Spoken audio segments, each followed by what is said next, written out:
Have you ever wondered what really happened on Good Friday? Why do millions of people around the world pause, reflect, and remember this day? It's a story of betrayal, suffering, and deep pain. But at the same time, it's also a story of love, forgiveness, and hope. Today we are going to walk through the final hours of Jesus Christ, step by step, in a simple and powerful way.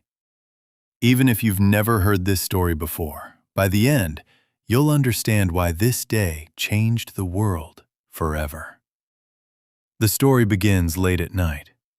Jesus had just shared a final meal with his disciples, a moment filled with meaning and emotion. But outside, something dark was already in motion. One of his own followers, Judas, had made a painful decision. He would betray Jesus. In a quiet garden called Gethsemane, Jesus prayed. He knew what was coming. He felt the fear, the weight, the deep sorrow of what he was about to face. Suddenly, soldiers arrived, led by Judas.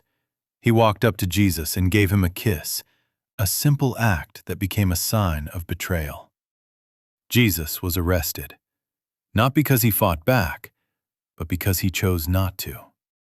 In that moment, he showed that true strength is not always about resistance, but about surrendering for a greater purpose. Jesus was then taken to the religious leaders.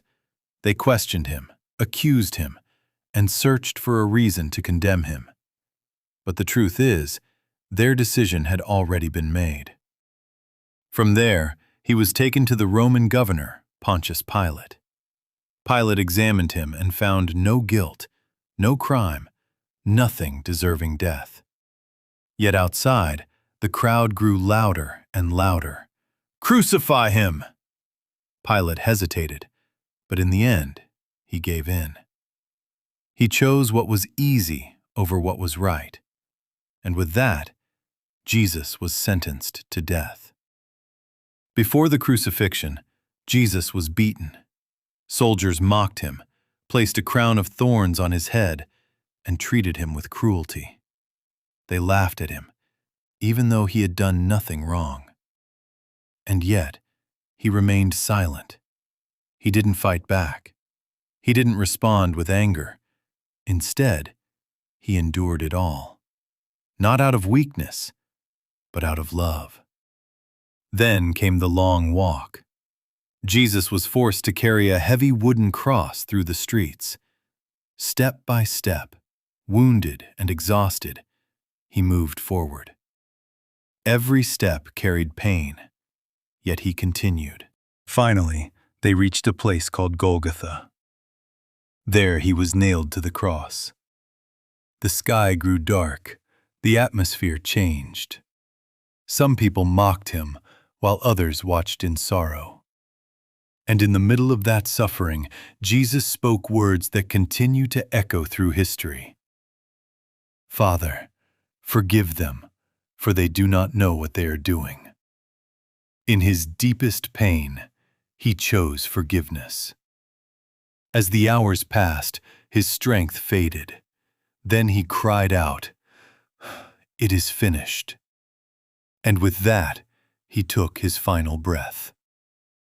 At that moment, the earth shook. Darkness covered the land, and something powerful happened beyond what eyes could see.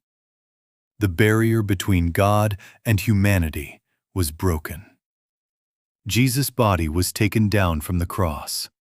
A man named Joseph placed him in a tomb, and a large stone was rolled in front of it. Everything seemed over. The disciples were afraid. Hope felt lost. Silence filled the air. But Good Friday is not called good because it was easy. It is called good because of what it means.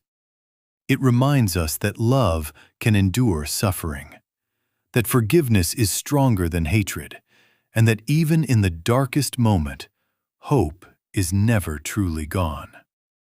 Because this was not the end of the story. Something greater was still to come. The story of this day invites us to reflect. How do we respond to pain? Do we choose forgiveness, or do we hold on to anger? Do we stand for what is right, even when it is difficult? The message is simple, yet powerful. Love sacrificed, grace given, hope restored. And even in the darkest day, light is still coming. Happy Good Friday, comment amen in the comment box. Thank you for watching.